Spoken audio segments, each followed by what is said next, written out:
30,000 ಸಂಬಳದಲ್ಲಿ ಒಬ್ಬ ವ್ಯಕ್ತಿ 10ರಿಂದ 15 ಕೋಟಿ ಸಂಪಾದನೆ ಮಾಡೋಕ್ಕಾಗುತ್ತೆ ಅವನ ಲೈಫಲ್ಲಿ? ಖಂಡಿತ ಆಗುತ್ತೆ. ಒಬ್ಬ ನಾರ್ಮಲ್ ವ್ಯಕ್ತಿ ಗ್ರ್ಯಾಜುಯೇಟ್ ಆಗ್ತಾನೆ, ಓದಿ 23 ವಯಸ್ಸಿನವರೆಗೂ ಓದಿ 24ನೇ ವಯಸ್ಸುವರೆಗೂ ಓದಿ 25ನೇ ವಯಸ್ಸಿಗೆ ಅವನಿಗೆ ಜಾಬ್ ಸಿಗುತ್ತೆ ಅಂತ ನಾವು ಅನ್ಕೊಳ್ಳೋಣ. 25ನೇ ವಯಸ್ಸಲ್ಲಿ ಆ ವ್ಯಕ್ತಿಗೆ 30,000 ಸಂಬಳ ಇದೆ ಅಂತ ಅನ್ಕೊಳ್ಳೋಣ. 30,000 ಸ್ಯಾಲ್ರಿಯಲ್ಲಿ ಆ ವ್ಯಕ್ತಿ ಅವನ ಲೈಫಲ್ಲಿ 10ರಿಂದ 16 ಕೋಟಿ ಸಂಪಾದನೆ ಮಾಡ್ಬೋದಾ? ಖಂಡಿತ ಮಾಡ್ಬೋದು. ಹೇಗೆ ಅಂತ ನಾನು ಇವತ್ತಿನ ವಿಡಿಯೋದಲ್ಲಿ ಹೇಳ್ಕೊಡ್ತೀನಿ. ತುಂಬ ವಿಧಾನಗಳಿದ್ದಾವೆ ದುಡ್ಡು ಮಾಡೋಕ್ಕೆ. ಬಟ್ ಈಗ ಇಂಡಿಯಾದಲ್ಲಿ ಇಂಡಿಯನ್ ಎಕಾನಮಿ ಎಲ್ಲರೂ ಮ್ಯೂಚುವಲ್ ಫಂಡ್ಸಿಂದ ಓಡ್ತಿದ್ದಾರೆ. ಮ್ಯೂಚುವಲ್ ಫಂಡ್ಸಲ್ಲಿ ಇನ್ವೆಸ್ಟ್ ಮಾಡಿ ಅದರಿಂದ 10ರಿಂದ 15 ಕೋಟಿ ವೆಲ್ತ್ನನ್ನು ಕ್ರಿಯೇಟ್ ಮಾಡ್ಬೋದಾ? ಖಂಡಿತ ಮಾಡ್ಬೋದು. ಒಬ್ಬ ವ್ಯಕ್ತಿ 30,000 ಸ್ಯಾಲ್ರಿ ತೊಗೊಂಡಾಗ 30,000 ಸಂಬಳದಲ್ಲಿ ಆ ವ್ಯಕ್ತಿಗೆ ತುಂಬ ಕಮಿಟ್ಮೆಂಟ್ಸ್ ಇಟ್ಕೊಂಡಿರ್ತಾನೆ. ಒಬ್ಬ ಮಿಡಲ್ ಕ್ಲಾಸ್ ವ್ಯಕ್ತಿ ಆದವನು. ಆ ವ್ಯಕ್ತಿಗೆ ಮನೆ ಖರ್ಚು ಕೊಡಬೇಕು, ಆ ವ್ಯಕ್ತಿ ಪರ್ಸ್ನಲ್ ಎಕ್ಸ್ಪೆನ್ಸಸ್ ಇರುತ್ತೆ, ಆ ಖರ್ಚು ಈ ಖರ್ಚು ಅಂತ ತುಂಬ ಖರ್ಚುಗಳಿರ್ತವೆ. ಅಂಥ ಒಂದು ಸನ್ನಿವೇಶಗಳಲ್ಲಿ ಹೇಗೆ ಆ ವ್ಯಕ್ತಿ ಸ್ವಲ್ಪನೇ ದುಡ್ಡನ್ನ ಸೇವ್ ಮಾಡಿ ಹೇಗೆ ವೆಲ್ತ್ನ ಕ್ರಿಯೇಟ್ ಮಾಡಬೇಕು, ಫೈನಾನ್ಷಿಯಲ್ ಫ್ರೀಡಮ್ ಹೊಂದಬೇಕು. ನೆನ್ಪಿಟ್ಕೊಳ್ಳಿ, ಯಾವಾಗಲೂ ಅಷ್ಟು ನನ್ನ ಲೈಫಲ್ಲಿ ಫೈನಾನ್ಷಿಯಲ್ ಫ್ರೀಡಮ್ ಹೊಂದೋದು ತುಂಬ ಇಂಪಾರ್ಟೆಂಟ್ ಆಗಿರುತ್ತೆ. ಫೈನಾನ್ಷಿಯಲ್ ಫ್ರೀಡಮ್ ಅಂದರೆ ಏನು? ನಮಗೆ ಯಾವುದು ಬರ್ಡನ್ಸ್ ಇರಬಾರ್ದು ನಮ್ಮ ಲೈಫಲ್ಲಿ. ನನಗೆ ಅಲ್ಲಿ ಸಾಲ ಇದೆ, ಇಲ್ಲಿ ಸಾಲ ಇದೆ, ಅಲ್ಲಿ ಕಾಸು ಕೊಡಬೇಕು, ಇಲ್ಲಿ ಕಾಸು ಕೊಡಬೇಕು ಅಂತ ನಾವು ಯೋಚನೆ ಮಾಡ್ಕೊಂಡು ಕೂತ್ಕೋಬಾರ್ದು. ನಾವು ಫ್ರೀಯಾಗಿರಬೇಕು ಯಾವಾಗಲೂ. ಅದನ್ನು ನಾವು ಫೈನಾನ್ಷಿಯಲ್ ಫ್ರೀಡಮ್ ಅಂತ ಕರಿತೀವಿ.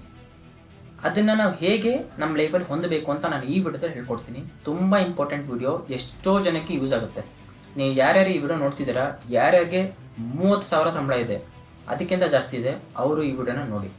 ಸರ್ ನನಗೆ ಬರೀ 25,000 ಇದೆ, ನಾನು ನೋಡಬಾರ್ದಾ? ನೀವು ನೋಡಿ, ಬಟ್ ನೀವು ನಿಮ್ಮ ಅಕಾರ್ಡಿಂಗ್ ನೀವು ನಿಮ್ಮ ಒಂದು ಫೈನಾನ್ಷಿಯಲ್ನ ಪ್ಲ್ಯಾನ್ ಮಾಡಿ. ನಾನು ಅದಕ್ಕೂ ನಿಮಗೊಂದು ಐಡಿಯಾ ಕೊಡ್ತೀನಿ ಹೇಗೆ ಮಾಡಬೇಕು ಅಂತ ವಿಡಿಯೋ ಎಂಡಲ್ಲಿ. ಬಟ್ ನೀವು ನೋಡಿ ವಿಡಿಯೋ ಕಂಪ್ಲೀಟಾಗಿ ನಿಮ್ಗೆ ಅರ್ಥ ಆಗುತ್ತೆ. ಈಗ ನಾನು ಏನು ಮಾಡ್ತೀನಿ, ನನ್ನ ಒಂದು ಎಕ್ಸೆಲ್ ವರ್ಕಿಂಗ್ ಕರ್ಕೊಂಡು ಹೋಗ್ತೀನಿ. ಅಲ್ಲಿ ನಾನು ಕಂಪ್ಲೀಟಾಗಿ ಒಂದು ಮ್ಯಾಪ್ ಮಾಡಿಟ್ಟಿದ್ದೀನಿ.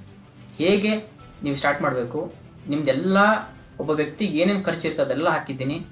ಅವ್ನು ಹೇಗೆ ಸೇವ್ ಮಾಡಬೇಕು ಅದನ್ನು ಹಾಕಿದ್ದೀನಿ. ಯಾವ ಫಂಡಲ್ಲಿ ಇನ್ವೆಸ್ಟ್ ಮಾಡಬೇಕು ಅಂತಲೂ ಹೇಳಿದ್ದೀನಿ. ಎಷ್ಟು ಇನ್ವೆಸ್ಟ್ ಮಾಡಬೇಕು, ಅವನಿಗೆ ಯಾವ್ಯಾವ ದುಡ್ಡು ವಿಡ್ರಾ ಮಾಡ್ಬೇಕು ಅನಿಸ್ದಾಗ ಹೇಗೆ ವಿಡ್ರಾ ಮಾಡಬೇಕು ಅದೆಲ್ಲ ಹೇಳಿದ್ದೀನಿ ನಾನು. ತುಂಬ ಯೂಸ್ಫುಲ್ ವಿಡಿಯೋ ಆಗಿರುತ್ತೆ. ಕಂಪ್ಲೀಟಾಗಿ ನೋಡಿ ವಿಡಿಯೋ. ಈಗ ನಾನು ಎಕ್ಸೆಲ್ ವಿಡಿಯೋ ಕರ್ಕೊಂಡು ಹೋಗ್ತೀನಿ ನಾನು. ಅಲ್ಲಿ ನಾನು ನಿಮಗೆ ವರ್ಕ್ ಮಾಡಿ ತೋರಿಸ್ತೀನಿ. ಬನ್ನಿ ಹೋಗೋಣ. ಸೊ ನೀವು ನೋಡ್ತಾ ಇರ್ಬೋದು ಸ್ಕ್ರೀನಲ್ಲಿ, ಇವಾಗ ಒಬ್ಬ ವ್ಯಕ್ತಿಗೆ ವಯಸ್ಸು 25 ಆಗಿದೆ. ಆ ವ್ಯಕ್ತಿ ಈಗ 30,000 ಸಂಬಳ ದುಡಿತಾ ಇದ್ದಾನೆ. 30,000 ಸಂಬಳದಲ್ಲಿ ಆ ವ್ಯಕ್ತಿ ಏನೇನೆಲ್ಲ ಮ್ಯಾನೇಜ್ ಮಾಡಬೇಕು, ಯಾವ್ಯಾವ ಖರ್ಚುಗಳಿದ್ದಾವೆ ಆ ವ್ಯಕ್ತಿಗೆ, ಆ ಖರ್ಚುಗಳನ್ನ ನಿಭಾಯಿಸ್ತಾ ಹೇಗೆ ಒಂದು ಡಿಸಿಪ್ಲಿನ್ ರೀತಿಯಲ್ಲಿ ಎವ್ರಿ ಮಂತ್ SIP ಮೂಲಕ ಮ್ಯೂಚುವಲ್ ಫಂಡ್ಸಲ್ಲಿ ಇನ್ವೆಸ್ಟ್ ಮಾಡಿದಾಗ ಹೇಗೆ ಆ ವ್ಯಕ್ತಿ 10ರಿಂದ 15 ಕೋಟಿ 16 ಕೋಟಿ ವೆಲ್ತ್ನ ಕ್ರಿಯೇಟ್ ಮಾಡ್ಬೋದು, ಇದನ್ನು ನಾನು ಇವತ್ತು ಹೇಳ್ಕೊಡ್ತೀನಿ. ಸೊ ಈಗ ವ್ಯಕ್ತಿಗೆ 30,000 ಸಂಬಳ ಇದೆ. ಆ ವ್ಯಕ್ತಿ ಈಗ ಅವನಿಗೆ ಡಿಫ್ರೆಂಟ್ ಖರ್ಚುಗಳಿರ್ತವೆ. ನಾನು ಫಸ್ಟ್ ಏನು ಹಾಕಿದ್ದೀನಿ, home expenses or PG rent ಅಂತ ಹಾಕಿದ್ದೀನಿ. ಅಂದರೆ ಈಗ ಒಬ್ಬ ವ್ಯಕ್ತಿಗೆ 30,000 ಸಂಬಳ ಇದ್ದಾಗ ಆ ವ್ಯಕ್ತಿ ಮನೆಗೆ ಒಂದು 10,000 ಕೊಡಬೇಕಂತಿರುತ್ತೆ. ಮೇ ಬಿ ಆ ಥರ ಎಲ್ಲ ಇರುತ್ತೆ. ಯಾವಾಗ್ಲೂ ಮನೆಗೆ ಒಂದಿಷ್ಟು ದುಡ್ಡು ಅಂತ ಕೊಡಬೇಕು. ಈಗ ಆ ವ್ಯಕ್ತಿ ಮನೇಲಿಲ್ಲ ಅಂದರೆ ಊರಿನಿಂದ ಊರು ಬಿಟ್ಟು ಬೆಂಗಳೂರು ಬಂದಿರ್ತಾರಲ್ಲ, PG ಇರ್ತಾರಲ್ಲ, ಅವರು PG ರೆಂಟ್ 10,000 ಕೊಡಬೇಕು. ಬೆಂಗಳೂರಲ್ಲಿ PG ರೇಟ್ ಅಷ್ಟೇ ಇದೆ ಇವಾಗ, ನಿಮ್ಗೆ ಗೊತ್ತಿರೋ ಪ್ರಕಾರ. So PG rent 10,000. PGಲಿಲ್ಲ, ಮನೇಲಿದ್ದೀನಿ ಪೇರೆಂಟ್ಸ್ ಜೊತೆ ಅಂದರೆ ಅವ್ರಿಗೆ ಒಂದು 10,000, ಮನೆಗೆ ಒಂದು 10,000 ಕೊಡಬೇಕಂತ ಇದೆ ಅಂತ ಅಂದ್ಕೊಂಡಿದ್ದೀನಿ. 10,000 ಕೊಟ್ಟರೆ ಮಿಕ್ಕಿದ್ದು 30,000ದಲ್ಲಿ 10,000 ಹೋಯಿತು, 20,000 ಉಳೀತು. Any loan, bike, education etcetera. ಅಂದರೆ ಯಾವುದಾದ್ರೂ ಹೊಸ ಬೈಕ್ ಇಸ್ಕೊಂಡಿರ್ತೀರಾ, ಬೈಕ್ ತೊಗೊಂಡಿರ್ತೀರಾ, ಬೈಕ್ ಪರ್ಚೇಸ್ ಮಾಡಿರ್ತೀರಾ ನೀವು. ಆಗ ಆ ಬೈಕ್ಗೆ ಲೋನ್ ಕಟ್ಟೋಕ್ಕೆ ತಿಂಗಳಿಗೆ ಒಂದು 5,000 ಕಟ್ಕೊಂಡು ಹೋಗ್ತಾ ಇರ್ತೀರ ಎಕ್ಸಾಂಪಲ್. ಇಲ್ಲ ನೆಕ್ಸ್ಟು ಎಜುಕೇಷನ್ ಲೋನ್ ತೊಗೊಂಡಿರ್ತೀರಾ ಓದೋ ಟೈಮಲ್ಲಿ, ಆ ಲೋನ್ ತೀರ್ಸೋಕ್ಕಾಗ್ದಿರಾ ಈಗ ಒಂದು 5,000 ದುಡಿತಾ ತೀರಿಸ್ತಾ ಇರ್ತೀರಾ, ಅದೊಂದು ಎಕ್ಸಾಂಪಲ್. ನೆಕ್ಸ್ಟ್ ಪರ್ಸ್ನಲ್ ಎಕ್ಸ್ಪೆನ್ಸಸ್ ಅಂತ ತೊಗೊಂಡಿದ್ದೀನಿ ನಾನು. ಪರ್ಸ್ನಲ್ ಎಕ್ಸ್ಪೆನ್ಸಸ್ಸಲ್ಲಿ health insurance first one. Health insurance very important. ನಿಮ್ಮ ಅಪ್ಪ ಅಮ್ಮ ಜೊತೆಗೆ ನೀವು ಅಕಸ್ಮಾತ್ ಮದುವೆ ಆಗಿದ್ದರೆ ನಿಮ್ಮ ಹೆಂಡತಿ ಮಕ್ಕಳು, ಇಷ್ಟು ಜನಕ್ಕೂ ಹೆಲ್ತ್ ಇನ್ಶೂರೆನ್ಸ್ ಮ್ಯಾಂಡೇಟರಿ ಇರಲೇಬೇಕು. ಯಾಕಂದರೆ health insurance very important. Health insurance ಹೇಗೆ ತೊಗೋಬೇಕು, ಯಾವ ರೀತಿ ತೊಗೋಬೇಕು, ಎಷ್ಟು ಬೆನಿಫಿಟ್ಸ್ ಇದೆ, ಹೆಲ್ತ್ ಇನ್ಶೂರೆನ್ಸ್ ತೊಗೊಳಕ್ಕಿಂತ ಮುಂಚೆ ಯಾವ್ಯಾವ ಅಂಶಗಳನ್ನ ತಲೆ ಇಟ್ಕೋಬೇಕು ಅಂತ ನಿಮ್ಗೆ ಗೊತ್ತಿಲ್ಲ ಅಂದರೆ ನಾನು ಕಮೆಂಟ್ ಮಾಡಿ ವಿಡಿಯೋ ಮಾಡಿ ಅಂತೇಳಿ ನಾನು ಅದ್ರ ಮೇಲೆ ವಿಡಿಯೋ ಮಾಡ್ತೀನಿ. Next petrol. ತಿಂಗಳಿಗೆ ಹೋಗ್ತಾ ಬರ್ತಾ ಒಂದು ಪೆಟ್ರೋಲು ಅಂದಾಜು 1,500 ರೂಪಾಯಿ ಹಾಕಿದ್ದೀನಿ. ಆಫೀಸ್ಗೆ ಹೋಗಿ ಮನೆಗೆ ಬಂದು ಆ ಥರ. ಫ್ರೆಂಡ್ಸ್ ಅಂತ ಹಾಕಿದ್ದೀನಿ, ಫ್ರೆಂಡ್ಸ್ 1,500. ಈಗ ತಿಂಗಳಿಗೆ ಕೆಲಸಕ್ಕೆ ಹೋಗಿ ಸ್ಟಾರ್ಟ್ ಮಾಡಿದ್ಮೇಲೆ ಫ್ರೆಂಡ್ಸ್ನ ಮೀಟ್ ಆಗೋದು ತುಂಬ ಕಮ್ಮಿನೇ. ನೀವು ಅಕಸ್ಮಾತ್ ಏನಾದರೂ ಫ್ರೆಂಡ್ಸ್ನ ಮೀಟ್ ಆದಾಗ ಅವಾಗವಾಗ ಖರ್ಚಾದರೆ ಒಂದು 1500 ರೂಪಾಯಿ ಹಾಕಿದ್ದೀನಿ. ಮೊಬೈಲ್ ರೀಚಾರ್ಜ್ ಒಂದು 800 ಹಾಕಿದ್ದೀನಿ.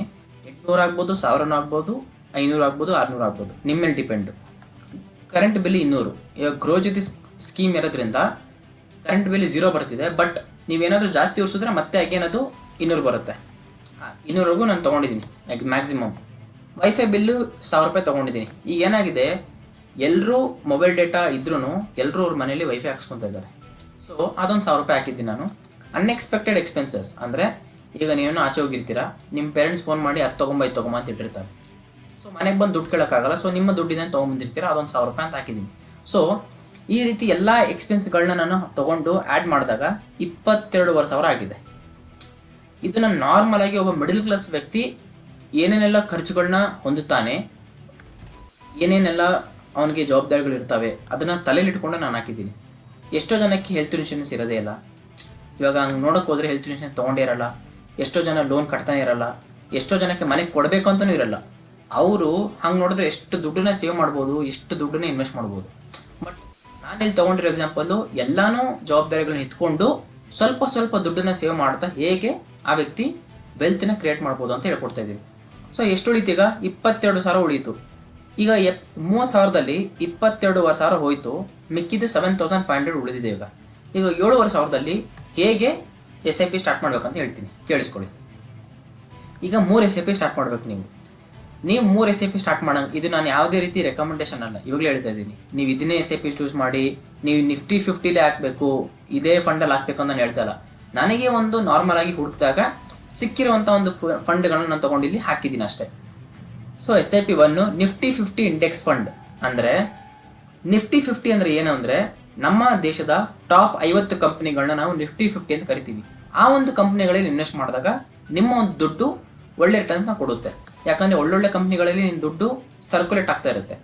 ಸೊ ಪರ್ ಮಂತ್ 3,000 ಮಾಡಿ. ಈಗ 7,500 3,000 ಮಾಡ್ತಿದ್ದೀರಾ ಅಂದರೆ ಆ್ಯನ್ಯುವಲ್ ಸ್ಟೆಪ್ ಅಪ್ 10% ಇಂಕ್ರೀಸ್ ಮಾಡಿ. ಆ್ಯನ್ಯುವಲ್ ಸ್ಟೆಪ್ ಅಪ್ 10% ಇಂಕ್ರೀಸ್ ಅಂದರೆ ಏನು? ಈಗ ಫಸ್ಟ್ ವರ್ಷ 3,000 ಕಟ್ತಾ ಇರ್ತೀರಾ. ಸೆಕೆಂಡ್ ಇಯರು 10% ಇಂಕ್ರೀಸು ಅಂದರೆ 3,000 ಇಂಟು 10% 300. ಸೊ 3,300 ಹೀಗೆ. ನೆಕ್ಸ್ಟು ಮತ್ತೆ 10%, 3,300 ಇಂಟು 10% 3,330, 3,630. ಹೀಗೆ ಎವ್ರಿ ಇಯರು 10% ಇಂಕ್ರೀಸ್ ಆಗ್ತಾ ಇರುತ್ತೆ. ಈಗ ರಿಟರ್ನ್ಸ್ ತೊಗೊಂಡಿದ್ದೀನಿ ನಾನು. ರಿಟರ್ನ್ಸ್ 16%. ಅಂದರೆ ನೀವು ಹೆವಿ ರಿಸ್ಕ್ ಇನ್ವಾಲ್ವ್ ಆಗಿರುತ್ತೆ ಇದರಲ್ಲಿ. ನಿಫ್ಟಿ 50 ಇಂಡೆಕ್ಸ್ ಫಂಡಲ್ಲಿ ರಿಸ್ಕ್ ಹೈ ಇರುತ್ತೆ. ಯಾಕಂದರೆ ಇಂಡಿಯನ್ ಎಕಾನಮಿ ಏನೇ ಆದ್ರೂ ಫಸ್ಟು ಎಫೆಕ್ಟ್ ಆಗದೆ ನಿಫ್ಟಿ 50 ಅಂದರೆ ಟಾಪ್ 50 ಕಂಪನಿಗಳಿಗೆ ಎಫೆಕ್ಟ್ ಆಗುತ್ತೆ. ಸೊ ನಿಮ್ಮ ದುಡ್ಡು ಸ್ವಲ್ಪ ರಿಸ್ಕ್ ಇರುತ್ತೆ, ಬಟ್ ಒಳ್ಳೆ ರಿಟರ್ನ್ಸ್ ಕೊಡುತ್ತೆ. ಅದಕ್ಕೆ ನಾನು 16% ಹಾಕಿದ್ದೀನಿ. ಯಾವುದೇ ಫಂಡ್ ಆಗಲಿ, ಮ್ಯೂಚುವಲ್ ಫಂಡು ಮಿನಿಮಮ್ ಅಟ್ಲೀಸ್ಟ್ 15% ಕೊಟ್ಟೇ ಕೊಡುತ್ತೆ ನೀವು ಲಾಂಗ್ ಟರ್ಮ್ ಇನ್ವೆಸ್ಟ್ ಮಾಡಿದಾಗ. ನಾನಿಲ್ಲಿ ಮಾತಾಡ್ತಿರೋದು ಲಾಂಗ್ ಟರ್ಮ್ ಇನ್ವೆಸ್ಟ್ಮೆಂಟ್ ಬಗ್ಗೆ. ಸೊ 16% ತೊಗೊಂಡಾಗ ನಿಮಗೆ ಆಫ್ಟರ್ 30 ಇಯರ್ಸ್ ನಿಮಗೆ ನಿಮ್ಮ ಹತ್ರ 5,45,00,000 ಇರುತ್ತೆ ಹತ್ತಿರ. ಇದು ಒಂದು ಮ್ಯೂಚುವಲ್ ಫಂಡ್ ಆಯಿತು. ಎರಡನೇ mutual fund SIP 2 Motilal Oswal mid cap fund. ಈ ಒಂದು ಫಂಡ್ ಇತ್ತೀಚೆಗೆ ತುಂಬ ಸುದ್ದಿ ಮಾಡ್ತಿದೆ. ಇದರದ್ದು ಅಡ್ವರ್ಟೈಸ್ಮೆಂಟ್ಗಳು ನೀವು ನೋಡಿರ್ತಾರೆ ಯೂಟ್ಯೂಬಲ್ಲಿ ನೋಡುವಾಗ. ಸೊ ಈ ಒಂದು ಫಂಡಲ್ಲಿ ನೀವು ಇನ್ವೆಸ್ಟ್ ಮಾಡಿದ್ದೀರಾ ಅಂತ ಅನ್ಕೊಳ್ಳೋಣ. 3,000 ಮಾಡ್ತಿದ್ದೀರಾ ಎವ್ರಿ ಮಂತು. ಸ್ಟೆಪ್ ಅಪ್ ಮಾಡಿ 10% ಎವ್ರಿ ಇಯರು. 18% ತೊಗೊಂಡಿದ್ದೀನಿ ನಾನು. ಯಾಕೆ ಸರ್ ಅಲ್ಲಿ 16% ತೊಗೊಂಡಿದ್ದಾರೆ, ಇಲ್ಲಿ 18% ಏನಕ್ಕೆ ಅಂದರೆ ರೀಸನ್ ಹೇಳ್ತೀನಿ ಕೇಳಿ. ರಿಸ್ಕು ಸ್ವಲ್ಪ ಇದರಲ್ಲಿ ಮಿನಿಮಲ್ ಇರುತ್ತೆ, ಜಾಸ್ತಿ ಇರಲ್ಲ. ಅದಕ್ಕೆ ರಿಸ್ಕ್ ಜಾಸ್ತಿ ಇದ್ದಾಗ ರಿಟರ್ನ್ಸ್ ಕಮ್ಮಿ ಇಟ್ಕೋಬೇಕಾಗ್ಲೂ, ರಿಸ್ಕ್ ಮಿನಿಮಲ್ ಇದ್ದಾಗ ರಿಟರ್ನ್ಸ್ ಮಿನಿಮಲ್ ಇಟ್ಕೊಂಡಿದ್ದೀನಿ ನಾನು. ಈಗ ಇಲ್ಲಿ ರಿಸ್ಕು ಮಿನಿಮಲ್ ಇದೆ, ಏನೇ ಆದ್ರೂ ಅಷ್ಟೊಂದು ರಿಸ್ಕ್. ಆಮೇಲೆ ಇನ್ನೊಂದು ಅಂದರೆ ಮಿಡ್ ಕ್ಯಾಪ್ ಅಂದರೆ ಏನು ಅಂದರೆ ಟಾಪ್ 250 ಕಂಪ್ನಿಗಳು, ಟಾಪ್ 250 ಕಂಪನಿಗಳು ಏನಿದಾವೆ ಇಂಡಿಯಾದಲ್ಲಿ, ಅದನ್ನು ನಾವು ನಿಫ್ಟಿ ಮಿಡ್ ಕ್ಯಾಪ್ 50 ಅಂತ ಕರಿತೀವಿ, ನಾವು ಮಿಡ್ ಕ್ಯಾಪ್ ಫಂಡ್ ಅಂತ ಕರಿತೀವಿ. ಅದರಲ್ಲಿ ಮೋತಿಲಾಲ್ ಓಸ್ವಾಲ್ ಫಂಡ್ ಒಂದು. ಸೊ ಈಗ ಅದು 18% ಕೊಡ್ತಿದೆ ಅಂತ ಅನ್ಕೊಳ್ಳೋಣ ಆಫ್ಟರ್ 30 ಇಯರ್ಸ್. ಅವಾಗ ನಿಮ್ಮ ಹತ್ರ 8 crores 10 lakh ಇರುತ್ತೆ. 8,10,00,000 89,679 ರೂಪಾಯಿ ಇರುತ್ತೆ. ನೀವು ಕನ್ಸಿಸ್ಟೆನ್ಸಿ ಮೇಂಟೈನ್ ಮಾಡಿದ್ರೆ ಈ ಥರ ಒಳ್ಳೆ ರಿಟರ್ನ್ಸ್ನ ತೊಗೋಬೋದು ನೀವು. SIP 3 ಈಗ 3,000 3,000 6,000 ಹೋಯಿತು 7,500ದಲ್ಲಿ. ಉಳಿದಿದ್ದು ಯಾವುದು? 1,500. ಆ 1,500 ಇನ್ವೆಸ್ಟ್ ಮಾಡಿಬಿಡಿ. ಅದನ್ನು ನೀವು ನಿಪ್ಪೋನ್ ಇಂಡಿಯಾ ಸ್ಮಾಲ್ ಕ್ಯಾಪಲ್ಲಿ ಮಾಡಿ. ನಿಪ್ಪೋನ್ ಇಂಡಿಯಾ ಸ್ಮಾಲ್ ಕ್ಯಾಪಲ್ಲಿ ಮಾಡಿದಾಗ ಸ್ಮಾಲ್ ಕ್ಯಾಪ್ ಅಂದರೆ ಏನು? ನಮ್ಮ ದೇಶದ ಟಾಪ್ 500 ಕಂಪ್ನಿಗಳನ್ನು ನಾವು ಸ್ಮಾಲ್ ಕ್ಯಾಪ್ ಅಂತ ಕರಿತೀವಿ. ಆ ಕಂಪ್ನಿಗಳಲ್ಲಿ ಇನ್ವೆಸ್ಟ್ ಮಾಡಿದಾಗ ಎವ್ರಿ ಇಯರು 5% ಮಾಡಿ, ಜಾಸ್ತಿ ಮಾಡಬೇಡಿ. ಇಲ್ಲಿ ಆಲ್ರೆಡಿ ನೀವು 10% ಮಾಡಿದ್ದೀರಾ, ಕಟ್ತಾ ಇರ್ತೀರಾ, 5% ಮಾಡಿ. ಯಾಕೆ ನಾನು ಆ್ಯನ್ಯುವಲ್ ಸ್ಟೆಪ್ ಅಪ್ ಇನ್ಕ್ರೀಸ್ ಮಾಡಿ ಅಂತ ಹೇಳ್ತೀನಿ ಅಂದರೆ, ನಿಮಗೆ 25 ಇದ್ದಾಗ 30,000 ಸಂಬಳ ತೊಗೊತಾ ಇದ್ರಿ, 30,000 ಸಂಬಳ ಅದೇ ಇರುತ್ತಾ? 26 ಆದಾಗ ಅದೇ ಇರುತ್ತಾ? 28 ಆದಾಗ 30,000 ಇರುತ್ತಾ? ಇರಲ್ಲ. ನಿಮ್ಮ ಏಜ್ ಇನ್ಕ್ರೀಸ್ ಆದಂಗೆ ನಿಮ್ಮ ಸ್ಯಾಲ್ರಿನೂ ಇನ್ಕ್ರೀಸ್ ಆಗುತ್ತೆ. ನಿಮ್ಮ ಸ್ಯಾಲ್ರಿ ಇನ್ಕ್ರೀಸ್ ಆದಾಗ ನೀವು ಖರ್ಚುಗಳನ್ನ ಇನ್ಕ್ರೀಸ್ ಮಾಡ್ತೀರಾ, ಬಟ್ ಇನ್ವೆಸ್ಟ್ಮೆಂಟ್ನ ಇನ್ಕ್ರೀಸ್ ಮಾಡಲ್ಲ. ಇನ್ವೆಸ್ಟ್ಮೆಂಟ್ನ ಇನ್ಕ್ರೀಸ್ ಮಾಡಬೇಕು, ಅದಕ್ಕೋಸ್ಕರನೇ ಸ್ಟೆಪ್ ಅಪ್ ಮಾಡೋದು. ಯಾವಾಗಲೂ 17% ತೊಗೊಂಡಿದ್ದೀನಿ, ಬಿಕಾಸ್ ಸ್ಮಾಲ್ ಕ್ಯಾಪ್ಗೂ ರಿಸ್ಕ್ ತುಂಬ ಕಮ್ಮಿ, ಅದಕ್ಕೆ 17% ತೊಗೊಂಡು ಮಾಡಿದಾಗ ನನಗೆ 2,27,00,000 ಬಂದಿದೆ, 2,27,00,000. ಈಗ SIP 3 SIP ನೀವು ಮಾಡಿದ್ದೇ ಆದರೆ, ಕನ್ಸಿಸ್ಟೆನ್ಸಿ ಕಟ್ಟಿದ್ದೇ ಆದರೆ, ನಿಮಗೆ ಆ 30 ವರ್ಷ ಆದಮೇಲೆ 15,82,00,000 ಇರುತ್ತೆ. ನಿಮ್ಮ ವೆಲ್ತ್ ಕ್ರಿಯೇಟ್ ಆಗಿರುತ್ತೆ. ವೆಲ್ತ್ ಅಂದರೆ ರಿಟರ್ನ್ಸ್ ಅನ್ನಲ್ಲ. ಇದನ್ನು ರಿಟರ್ನ್ಸ್ ಅಂದರೆ ಬರೀ 1 ಲಕ್ಷ 2 ಲಕ್ಷ ಬಂದರೆ ರಿಟರ್ನ್ಸು. 16 ಕೋಟಿ ವೆಲ್ತ್ ಅಂದರೆ ನಿಮ್ಮ ಫಿನಾನ್ಷಿಯಲ್ ಫ್ರೀಡಮ್. ನಿಮ್ಗೆ ಯಾವುದೇ ಹೊಣೆ ಇರಲ್ಲ ನಿಮ್ಮ ತಲೆ ಮೇಲೆ, ಅದನ್ನು ಫ್ರೀಡಮ್ ಅಂತ ಕರಿತೀವಿ ನಾವು. ಸ್ವತಂತ್ರ, ಹಣಕಾಸಿನ ಸ್ವತಂತ್ರನೇ ಫ್ರೀಡಮ್, ಫೈನಾನ್ಷಿಯಲ್ ಫ್ರೀಡಮ್ ಅಂತ ಕರೆಯೋದು. ಅಂದರೆ ನೀವು ಯಾವುದೇ ಒಂದು ತಲೆನೋವು ಇರಲ್ಲ, ತಲೆಭಾರ ಇರಲ್ಲ.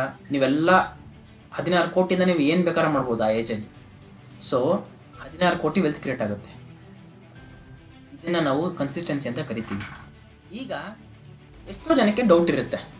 ಆ ಡೌಟ್ಗಳೇನಂತ ನಾನು ಹೇಳ್ತೀನಿ ಕೇಳಿ. ಈಗ ಇನ್ವೆಸ್ಟನ್ನು ಮಾಡ್ತೀರಾ, ಬಟ್ ಈ 25ನೇ ವಯಸ್ಸಿಂದ 55ನೇ ವಯಸ್ಸಲ್ಲಿ ಒಳಗಡೆ ಎಷ್ಟೋ ಜವಾಬ್ದಾರಿಗಳು ಬರ್ತವೆ. ಏನೇನಾಗುತ್ತೆ? ಮದುವೆ ಆಗುತ್ತೆ, ಮಕ್ಕಳು, ಎಜುಕೇಷನ್ನು, ಅವ್ರ ಎಜುಕೇಷನ್ನು, ಆಮೇಲೆ ನೆಕ್ಸ್ಟ್ ಮನೆ ಕಟ್ಟಬೇಕಂತ ಸಿದ್ರೆ ಮನೆ, ಈ ಥರ ಡಿಫ್ರೆಂಟ್ ಇರ್ತವೆ. ಮಕ್ಕಳು ಅಕಸ್ಮಾತ್ ದೊಡ್ಡವರಾದ್ಮೇಲೆ ಅವ್ರ ಮದುವೆ. ಸೊ ಈ ಥರ ಎಷ್ಟು ಖರ್ಚುಗಳು ಇರ್ತವೆ. ಸೊ ಬರೀ ನಾನು ಇನ್ವೆಸ್ಟ್ ಮಾಡಿಬಿಟ್ರೆ ಹೆಂಗೆ? ಅದನ್ನು ನಾನು ವಿಡ್ರಾನು ಮಾಡಬೇಕಲ್ಲ. ನೀವು ಕೇಳಿದ ಕರೆಕ್ಟೇ, ಅದನ್ನು ನಾನು ಹೇಳ್ತೀನಿ ಕೇಳಿ. ಈಗ ಏನು ಮಾಡಿ, 30,000 ಇನ್ವೆಸ್ಟ್ಮೆಂಟಿಂದ, 30,000 ಸಂಬಳದಿಂದ ಇನ್ವೆಸ್ಟ್ ಮಾಡಿ ಯಾವುದಾದ್ರೂ ಒಂದು ಫಂಡ್ ಎಕ್ಸಾಂಪಲ್ ತೊಗೊಂಡಿದ್ದೀನಿ ನಾನು. ಈ ಫಂಡ್ ತೊಗೊಳ್ತೀನಿ ನಾನು ಇವಾಗ. ನಿಫ್ಟಿ 50 ಇಂಡೆಕ್ಸ್ ಫಂಡಲ್ಲಿ 5,44,93,330 ರೂಪಾಯಿ ಆಗಿದೆ. ಈಗ ನೀವೇನು ಮಾಡಿ, ನಿಮಗೆ ಏಜು 40 ಆದಾಗ, ನಿಮಗೆ ಏಜ್ 40 ಆದಾಗ 37 ಲಕ್ಷ ಇಲ್ಲ 40 ಲಕ್ಷ ತೆಗೆದು ಅದರಿಂದ ನೀವೇನೋ ಒಂದು ಎಜುಕೇಷನ್ ಕಟ್ಟಿ, ನಿಮ್ಮ ಮಕ್ಕಳ ಎಜುಕೇಷನ್ಗೋಸ್ಕರನೋ ಇಲ್ಲ ನಿಮ್ಮ ಮದುವೆಗೋಸ್ಕರನೋ ಏನೋ ಒಂದಕ್ಕೆ ಯೂಸ್ ಮಾಡ್ಕೊಳ್ಳಿ. ನೆಕ್ಸ್ಟು ನಿಮಗೆ ಯಾವಾಗ 45 ವಯಸ್ಸಾಗುತ್ತೆ, 90 ಲಕ್ಷ ತೆಗೀರಿ. ಅದರಿಂದ 90ರಿಂದ 94 ಲಕ್ಷ ಎಷ್ಟು ತೆಗಿತೀರೋ ತೆಗೀರಿ. ತೆಗೆದು ಅದರಿಂದ buy land, lease or homes, ಅಂದರೆ ಒಂದು ಲ್ಯಾಂಡ್ ಪರ್ಚೇಸ್ ಮಾಡ್ತೀರಾ, ಲೀಸ್ಗಳಿಗೆ ಹೋಮ್ ಪರ್ಚೇಸ್ ಮಾಡ್ತೀರಾ, ಇಲ್ಲ ಮನೆ ಕಟ್ತೀರಾ, ನೋಡ್ಕೊಳ್ಳಿ ಈ ಥರ. ಮತ್ತೆ ನಿಮಗೆ ಏಜು 50 ಆದಾಗ ಅದರಿಂದ 1.5 ಕೋಟಿ ಇಲ್ಲ 2 ಕೋಟಿ ತೆಗೀರಿ. ಮತ್ತೆ 1.5 ಕೋಟಿ ಇಲ್ಲ 2 ಕೋಟಿ ತೆಗೆದು ಮತ್ತೆ ಅದರಿಂದ ಏನಾದರೂ ಮನೆ ಕಟ್ತೀರಾ, ಇಲ್ಲ ಚಿಲ್ಡ್ರನ್ ಮ್ಯಾರೇಜ್ಗೆ ಯೂಸ್ ಮಾಡ್ತೀರಾ, ಇಲ್ಲ ಇನ್ವೆಸ್ಟ್ಮೆಂಟ್ ಮಾಡ್ತೀರಾ, ಇಲ್ಲ ಸೈಟ್ ತೊಗೊಳ್ತೀರಾ, ರಿಯಲ್ ಎಸ್ಟೇಟ್ ಇನ್ವೆಸ್ಟ್ಮೆಂಟ್ ಮಾಡ್ತೀರಾ. ಈ ಥರ ನಿಮ್ಗೆ ಬಿಟ್ಟಿದ್ದು, ಬಟ್ ವಿಡ್ರಾ ಮಾಡಿ. ನೆಕ್ಸ್ಟು 55ನೇ ವಯಸ್ಸಲ್ಲಿ ಇನ್ನೂ 1 ಕೋಟಿ ತೆಗೀರಿ. ಇನ್ನೂ 1 ಕೋಟಿ ತೆಗೆದು ನಿಮ್ಮ ಮಕ್ಕಳು ಮದುವೆ ಮಾಡಿ. ಇಷ್ಟೆಲ್ಲ ಮಾಡಿದ್ಮೇಲೂ ನಿಮ್ಮ ಹತ್ರ ಇನ್ನೊಂದು 2ರಿಂದ 2.5 ಕೋಟಿ ಉಳಿದಿರುತ್ತೆ. ಅಟ್ಲೀಸ್ಟ್ 2 ಕೋಟಿ ಉಳಿದಿರುತ್ತೆ. ಹೇಗೆ ಸರ್ ಅದು ಅಂತ ಕೇಳ್ತೀರಾ? ಎಕ್ಸ್ಪ್ಲೇನ್ ಮಾಡ್ತೀನಿ ನೋಡಿ. ಇವಾಗ ಅದನ್ನೇ ನಾವು ಕಾಂಪೌಂಡ್ ಇಂಟ್ರೆಸ್ಟ್ ಅಂತ ಕರಿತೀವಿ. ಇಲ್ಲಿ ಏನಾಗುತ್ತೆ ಅಂದರೆ, 5,44,00,000 ಇದ್ದಾಗ ನೀವು ಈ ಅಮೌಂಟ್ ಎಲ್ಲ ವಿಡ್ರಾ ಮಾಡಿದ ತಕ್ಷಣ ಅಮೌಂಟ್ ಖಾಲಿ ಆಗಲ್ಲ. ಅದು ತುಂಬ ದೊಡ್ಡ ತಪ್ಪು ಕಲ್ಪನೆ. ಅಮೌಂಟ್ ಖಾಲಿ ಆಗಲ್ಲ. ನೀವು ವಿಡ್ರಾ ಮಾಡಿದ ತಕ್ಷಣ ಆ ಅಮೌಂಟ್ಗೆ ರಿಟರ್ನ್ಸ್ ಆ್ಯಡ್ ಆಗ್ತಾ ಇರುತ್ತೆ. ಇಂಟ್ರೆಸ್ಟ್ ಅಂತೀವಿ ಅದನ್ನು ನಾವು, ಕಾಂಪೌಂಡ್ ಇಂಟ್ರೆಸ್ಟ್ ಅಂತ ಕರಿತೀವಿ. ನೀವು ವಿಡ್ರಾ ಮಾಡಿದ ತಕ್ಷಣ ರಿಟರ್ನ್ಸ್ ಆ್ಯಡ್ ಆಗ್ತಾ ಇರುತ್ತೆ. ಇಂಟ್ರೆಸ್ಟ್ ಆನ್ ಇಂಟ್ರೆಸ್ಟ್ ಅಂದರೆ ಕಾಂಪೌಂಡ್ ಇಂಟ್ರೆಸ್ಟ್. ನಿಮ್ಗೆ ಅರ್ಥ ಆಗಿಲ್ಲ ಅಂದರೆ ನಾನೊಂದು ಎಕ್ಸಾಂಪಲ್ ಕೊಡ್ತೀನಿ, ಕೇಳಿಸ್ಕೊಳ್ಳಿ. ಈಗ ಎಲ್ಲ ಮನೆಗಳಿಗೆ ಒಂದು ಬಿಲ್ಡಿಂಗ್ಗೆ ಸಂಪ್ ಇದೆ. ಓಕೆ, ಆ ಸಂಪಲ್ಲಿ ನೀರು ತುಂಬಿಸ್ತೀರಾ, ಬೋರ್ವೆಲ್ಲಿಂದ ನೀರು ತುಂಬಿಸ್ತೀರಾ, ಅಲ್ಲಿಂದ ಆ ನೀರನ್ನ ನೀವು ಟ್ಯಾಂಕ್ ತುಂಬಿಸ್ತೀರಾ. ಮೇಲ್ಗಡೆ ಟ್ಯಾಂಕ್ ಇದೆ, ಓವರ್ ಟ್ಯಾಂಕ್ಗೆ ನೀರು ತುಂಬಿಸ್ತೀರಾ ಅಂತ ತಿಳ್ಕೊಳ್ಳಿ. ಟ್ಯಾಂಕಿಂದ ನೀರು ತುಂಬಿಸಿದ ತಕ್ಷಣ ನೀವು ನಿಮ್ಮ ಮನೆಗಳಲ್ಲಿ ನಲ್ಲಿ ಆನ್ ಮಾಡಿದಾಗ ನೀರು ಬರುತ್ತೆ. ಬಕೆಟ್ ತುಂಬಿಸ್ತೀರಾ, ನಲ್ಲಿ ಆನ್ ಮಾಡಿದಾಗ ಬಕೆಟಲ್ಲಿ ನೀರು ತುಂಬಿಸ್ತೀರಲ್ಲ, ಅದನ್ನೇ ನಾವು SWP ಅಂತ ಕರಿತೀವಿ. ವಿಡ್ರಾ ಮಾಡ್ತಿದ್ದೀರಾ ದುಡ್ಡನ್ನೇ ನೀವು. ವಿಡ್ರಾ ಮಾಡೋದನ್ನು ನೀರು ತುಂಬಿಸೋದಂತ ಕರಿತೀನಿ ನಾನು. ಇವಾಗ ಹೋಲಿಸ್ತೀನಿ ಅದಕ್ಕೆ. ಈಗ ನೀವು ವಿಡ್ರಾ ಮಾಡಿದ್ರಿ, ಒಂದು 50 ಲಕ್ಷ ವಿಡ್ರಾ ಮಾಡಿದ್ರೆ ಸಾಕು, ಆಫ್ ಮಾಡ್ತೀರಾ. ನಲ್ಲಿನ ಆಫ್ ಮಾಡಿರಿ, ವಿಡ್ರಾನ ಸ್ಟಾಪ್ ಮಾಡಿ. ಈಗ ನಲ್ಲಿನ ಆಫ್ ಮಾಡಿದ್ರಿ ಅಂತ ಹೇಳ್ಬಿಟ್ಟು ಸಂಪಲ್ಲಿ ನೀರಿಲ್ವಾ? ಸಂಪಲ್ಲೂ ನೀರಿದೆ. ಟ್ಯಾಂಕಲ್ಲಿ ನೀರಿಲ್ವಾ? ಟ್ಯಾಂಕಲ್ಲಿ ನೀರಿದೆ. ಮತ್ತೆ ಸಂಪ್ ಆನ್ ಮಾಡ್ತೀರಾ, ಮತ್ತೆ ನೀರು ಟ್ಯಾಂಕ್ ತುಂಬುತ್ತೆ, ಮತ್ತೆ ನೀವು ಇನ್ನೊಂದು ಬಕೆಟ್ ತುಂಬಿಸ್ಬೋದು. ಅದನ್ನೇ ನಾನು SWP ಅಂತ ಕರೆಯೋದು. ಅಂದರೆ ನೀವು SWP ವಿಡ್ರಾ ಮಾಡಿದ ತಕ್ಷಣ ಖಾಲಿ ಆಗಲ್ಲ. ಅದೇನು ಸಂಪಲ್ಲಿ ನೀರು ತುಂಬುತ್ತಾರೆ ಬೋರ್ವೆಲ್ಲಿಂದ, ಆ ಬೋರ್ವೆಲ್ಲೇ ಕಾಂಪೌಂಡ್ ಇಂಟ್ರೆಸ್ಟ್. ನೀರು ಬರ್ತಾ ಇರುತ್ತೆ, ಅಮೌಂಟ್ ಆ್ಯಡ್ ಆಗ್ತಾ ಇರುತ್ತೆ, ಇಂಟ್ರೆಸ್ಟ್ ಆ್ಯಡ್ ಆಗ್ತಾ ಇರುತ್ತೆ ನೀವು ವಿಡ್ರಾ ಮಾಡಿದಾಗೆಲ್ಲ. ಏನಾದ್ರೂ ಒಂದೇ ಸಲ ಹೆವಿ ಅಮೌಂಟ್ ವಿಡ್ರಾ ಮಾಡಿದಾಗ ಸ್ವಲ್ಪ ಬೇಗ ಖಾಲಿ ಆಗೋ ಸಾಧ್ಯತೆಗಳಿದ್ದಾವೆ. ಇಲ್ಲ ನಾನು 50 ಲಕ್ಷ ಮಾಡ್ತೀನಿ ಅಂದರೆ ಮಾಡ್ಬೋದು ಆರಾಮಾಗಿ. ಸೊ ಇದನ್ನ ಎಕ್ಸಾಂಪಲ್ ಕೊಟ್ಟ ನಿಮ್ಗೆ ಅರ್ಥ ಆಗಿದೆ ಅಂತ ಅನ್ಕೊಂಡಿದ್ದೀನಿ. ಸೊ ಈ ಥರ ಮಾಡಿದಾಗ ನಿಮ್ಮ ಹತ್ರ ದುಡ್ಡಿನ ಉಳಿಯುತ್ತೆ. ಆ್ಯಂಡ್ ಇದು ನಾನು ಬರೀ ನಿಮಗೆ ಒಂದೇ ಒಂದು SIP ಹೇಳಿದೆ ಅಷ್ಟೇ. ಇನ್ನೂ 2 SIPಗಳು ನೀವೇನಾದರೂ ಮಾಡಿದ್ದೆ ಆದರೆ ಇನ್ನೂ ನೀವು ದುಡ್ಡನ್ನ ವಿಡ್ರಾ ಮಾಡ್ಬೋದು. ಒಂದು. ಎರಡನೇದು, ಇಲ್ಲ ನನಗೆ ಸ್ವಂತ ಮನೆ ಇದೆ, ನನ್ನ ಮಕ್ಕಳು ತುಂಬ ಸೆಟ್ಲ್ ಆಗಿದ್ದಾರೆ, ನನಗೆಲ್ಲನೂ ಇದೆ, ನನಗೆ ಎಂಜಾಯ್ ಮಾಡ್ಬೇಕು ಅಷ್ಟೇ ದುಡ್ಡನ್ನ ಅಂದಾಗ ಅದಕ್ಕೂ ಒಂದು ಐಡಿಯಾ ಕೊಡ್ತೀನಿ ನಾನು. ನೀವೇನು ಮಾಡಿಬೇಕಾ, ಈ ಒಂದು ಇನ್ವೆಸ್ಟ್ಮೆಂಟ್ ಮಾಡಿದ್ದೀರಾ, 8 ಕೋಟಿ ಆಗ್ಬಿಟ್ಟಿದೆ ಅಂತ ತಿಳ್ಕೊಳೋಣ. ಇವಾಗ ಏನಾಗಿದೆ, ನೀವೇನು ಮಾಡಿ ಗೊತ್ತಾ, ತಿಂಗಳ 3 ಲಕ್ಷ ಇಲ್ಲ 2 ಲಕ್ಷ ವಿಡ್ರಾ ಮಾಡ್ಬೋದು. ತಿಂಗಳ 2 ಲಕ್ಷ 3 ಲಕ್ಷ ವಿಡ್ರಾ ಮಾಡಿದಾಗ ನೀವು ಅದನ್ನು ಎಂಜಾಯ್ ಮಾಡ್ಬೋದು ಆ ದುಡ್ಡನ್ನ. ಆ್ಯಂಡ್ ಅಲ್ಲೂ ಅಷ್ಟೇ ಆ ದುಡ್ಡು ಬೇಗ ಕಮ್ಮಿ ಆಗಲ್ಲ, ಅಗೇನ್ ಆಡಾಗ್ತಾ ಇರುತ್ತೆ. ನೀವು ಎವ್ರಿ ಮಂತ್ 1 ಲಕ್ಷ ವಿಡ್ರಾ ಮಾಡಿ ಎಂಜಾಯ್ ಮಾಡಿ, 1 ಲಕ್ಷ ವಿಡ್ರಾ ಮಾಡಿ ಎಂಜಾಯ್ ಮಾಡಿ. ಇದು ಯಾರಿಗೆ ಹೇಳ್ತಿದೆ ಅಂದರೆ ಎಲ್ಲ ಹೊಣೆಗಾರಿಕೆ ಇಲ್ಲದೇ ಇರೋರು, ಇಲ್ಲ ನನಗೆ ತುಂಬ ಜವಾಬ್ದಾರಿಗಳಿದೆ ಅನ್ನೋರು ವಿಡ್ರಾ ಮಾಡಿ ನಿಮಗೆ ಒಂದು ಪರ್ಸ್ನಲ್ ಎಕ್ಸ್ಪೆನ್ಸಸ್ಗೆ ಯೂಸ್ ಮಾಡಿ. ಸೊ ಈ ರೀತಿ ಮಾಡಿದಾಗ ಯಾವುದೇ ಬರ್ಡನ್ ಆಗಲ್ಲ. ನಾನು ಹೇಗೆ ಇವತ್ತಿನ ವಿಡಿಯೋದಲ್ಲಿ ಒಬ್ಬ ವ್ಯಕ್ತಿ ನಾರ್ಮಲ್ಲು ಮಿಡಲ್ ಕ್ಲಾಸ್ ವ್ಯಕ್ತಿ 30,000 ಸಂಬಳ ಇಟ್ಕೊಂಡು ಹೇಗೆ 10 ರಿಂದ 16 ಕೋಟಿ ವೆಲ್ತ್ನ ಕ್ರಿಯೇಟ್ ಮಾಡ್ಬೋದು ಅಂತ ಹೇಳ್ಕೊಟ್ಟಿದ್ದೀನಿ. ಇದೇ ಮ್ಯೂಚುವಲ್ ಫಂಡ್ಸಲ್ಲಿ ಇನ್ವೆಸ್ಟ್ ಮಾಡಿ ಅಂತ ಹೇಳಲ್ಲ. ನಿಮ್ಗೆ ಅಕಸ್ಮಾತ್ ನಿಜವಾಗ್ಲೂ ಇದೇ ಮ್ಯೂಚುವಲ್ ಫಂಡಲ್ಲಿ ಇನ್ವೆಸ್ಟ್ ಮಾಡಬೇಕು, ಈ ಮ್ಯೂಚುವಲ್ ಫಂಡಲ್ಲಿ ಚೂಸ್ ಮಾಡಿ ಅಂತ ನಾನು ಹೇಳೋಕ್ಕೆ ಇಷ್ಟ ಇದ್ದರೆ ಕೆಳಗಡೆ ಯೂಟ್ಯೂಬಲ್ಲಿ ಕಮೆಂಟ್ ಮಾಡಿ, ಯಾವ ಮ್ಯೂಚುವಲ್ ಫಂಡ್ ಬೆಸ್ಟ್ ಅಂತ ಹೇಳ್ತೀನಿ. ನಾನು ಯಾವ್ಯಾವ ರೀತಿ ಇನ್ವೆಸ್ಟ್ ಮಾಡಬೇಕು ಅಂತಲೂ ಹೇಳ್ತೀನಿ, ಅದ್ರ ಮೇಲೆ ಕಂಪ್ಲೀಟಾಗಿ ವಿಡಿಯೋ ಮಾಡ್ತೀನಿ ಬೇಕಂದರೆ. ಆಮೇಲೆ ಇನ್ನೊಂದು, ಇವಾಗ ಎಷ್ಟೋ ಜನಕ್ಕೆ 30,000 ಸಂಬಳ ಇರಲ್ಲ, ಬರೀ 25,000 ಇರುತ್ತೆ. ಸರ್ ನಾವೇನು ಮಾಡಬೇಕು ಅಂದರೆ ಸೇಮ್ ನೀವೂ ಅಷ್ಟೇ ನಿಮ್ಮೆಲ್ಲ ಎಕ್ಸ್ಪೆನ್ಸಸ್ನ ಬರೆದಿಟ್ಕೊಳ್ಳಿ ಒಂದು ಬುಕ್ಕಲ್ಲಿ, ಎಲ್ಲಿ ಉಳಿಸೋಕ್ಕಾಗುತ್ತೆ ನೋಡಿ. ಇವಾಗ ಒಂದು 2,000 2,500 ಉಳಿಸ್ತೀರಾ, ಒಂದೇ ಒಂದು SIP ಮಾಡಿ 2,500 ಮಾಡಿ ಮತ್ತು ಕಂಟಿನ್ಯೂಸ್ ಆಗಿ ಮಾಡಿ, ನಿಲ್ಲಿಸ್ಬೇಡಿ. ಓಕೆ, ಆ ಥರ ಮಾಡಿ. ಈಗ ಇನ್ನೊಂದು ಎಕ್ಸಾಂಪಲ್ ಕೊಡ್ತೀನಿ. ಹೆಲ್ತ್ ಇನ್ಶೂರೆನ್ಸ್ ಎಷ್ಟೋ ಜನ ಹತ್ರ ಇರಲ್ಲ, ಬಟ್ ನೀವು ತೊಗೋಬೇಕು ಅಂತ ಅಂದ್ಕೊಂಡಿರ್ತೀರ. ಬಟ್ ಹೇಗೆ ತೊಗೊಳೋದು ಹೆಲ್ತ್ ಇನ್ಶೂರೆನ್ಸು, ಯಾವ ರೀತಿ ತೊಗೋಬೇಕು, ಹೆಲ್ತ್ ಇನ್ಶೂರೆನ್ಸ್ ತೊಗೊಳೋಕ್ಕಿಂತ ಮುಂಚೆ ಯಾವ್ಯಾವ ಪ್ಯಾರಾಮೀಟರ್ಸ್ನ ಕನ್ಸಿಡರ್ ಮಾಡಬೇಕು, ಏನೆಲ್ಲ ಕ್ವಶನ್ ಕೇಳಬೇಕು ಅವ್ರಿಗೆ ಏಜೆಂಟ್ ಬಂದಾಗ, ಇವೆಲ್ಲ ನಿಮ್ಗೆ ಗೊತ್ತಿಲ್ವಾ, ಯೂಟ್ಯೂಬ್ ಕೆಳಗಡೆ ಕಮೆಂಟ್ ಮಾಡಿ, ನನಗೆ ಇದ್ರ ಮೇಲೆ ವಿಡಿಯೋ ಮಾಡಿ ಅಂತ ನಾನು ಅದ್ರ ಮೇಲೆ ವಿಡಿಯೋ ಮಾಡ್ತೀನಿ. ಬಟ್ ಇವತ್ತಿನ ವಿಡಿಯೋ ನಿಮ್ಗೆ ಇಷ್ಟ ಆಗಿದ್ರೆ ನೋಡಿ, ಲೈಕ್ ಮಾಡಿ, ಶೇರ್ ಮಾಡಿ, ನಿಮ್ಮ ಫ್ರೆಂಡ್ಸ್ಗೂ ಶೇರ್ ಮಾಡಿ. ಹೇಗೆ ನಿಮ್ಮ ಒಂದು ಓನ್ ಎಕ್ಸ್ಪೆನ್ಸಸ್ 30,000 ಸ್ಯಾಲ್ರಿಯಿಂದ ನೀವೆಲ್ಲ ಎಕ್ಸ್ಪೆನ್ಸಸ್ ತೆಗೆದಿಟ್ಟು ಸೈಡಿಗೆ ಒಂದು 6,000 ಸೇವ್ ಮಾಡೋಕ್ಕಾಗಿದ್ರೂ, 7,500 ಆಗಿಲ್ಲ ಬರೀ 6,000 ಆದ್ರೂ 3,000 ಮಾಡಿ, ಇಲ್ಲ 2,000 3 ಸಲ ಮಾಡಿ, 3 SIP ಮಾಡ್ತೀರಾ ಮಾಡಿ. ಬಟ್ ಕನ್ಸಿಸ್ಟೆನ್ಸಿ ಯಾರು ಮೇಂಟೈನ್ ಮಾಡ್ತಾರೆ ಅವ್ರು ಮಾತ್ರ ಫೈನಾನ್ಷಿಯಲ್ ಗೋಲ್ನ ರೀಚ್ ಆಗೋಕ್ಕೆ ಸಾಧ್ಯ. ಸೊ ನೀವು ಇವಾಗ ತಾನೇ ನೋಡಿದ್ರಿ ಯಾವ ರೀತಿ ಒಬ್ಬ ವ್ಯಕ್ತಿ 30,000 ಸಂಬಳದಲ್ಲಿ 10 ರಿಂದ 16 ಕೋಟಿ ಫೈನಾನ್ಷಿಯಲ್ ಗೋಲ್ನ ರೀಚ್ ಮಾಡ್ತಾನೆ ಅಂತ. ಇದನ್ನು ವೆಲ್ತ್ ಕ್ರಿಯೇಷನ್ ಅಂತ ಕರಿತೀವಿ ನಾವು. ಸೊ ಒಬ್ಬ ವ್ಯಕ್ತಿ ಡಿಸಿಪ್ಲಿನ್ ಆಗಿ ಇನ್ವೆಸ್ಟ್ಮೆಂಟ್ ಮಾಡಿದಾಗ ಇದು ಸಾಧ್ಯ. ಯಾವ ವ್ಯಕ್ತಿ ಡಿಸಿಪ್ಲಿನ್ ಇಟ್ಕೊಂಡು ಎವ್ರಿ ಮಂತ್ ಸ್ಕಿಪ್ ಮಾಡ್ದಿರ ಮಾಡ್ತಾನೆ, ಅವನು ಈ ರೀತಿ ಒಂದು ಫೈನಾನ್ಷಿಯಲ್ ಗೋಲ್ನ ಅಚೀವ್ ಮಾಡೋಕ್ಕೆ ಸಾಧ್ಯ.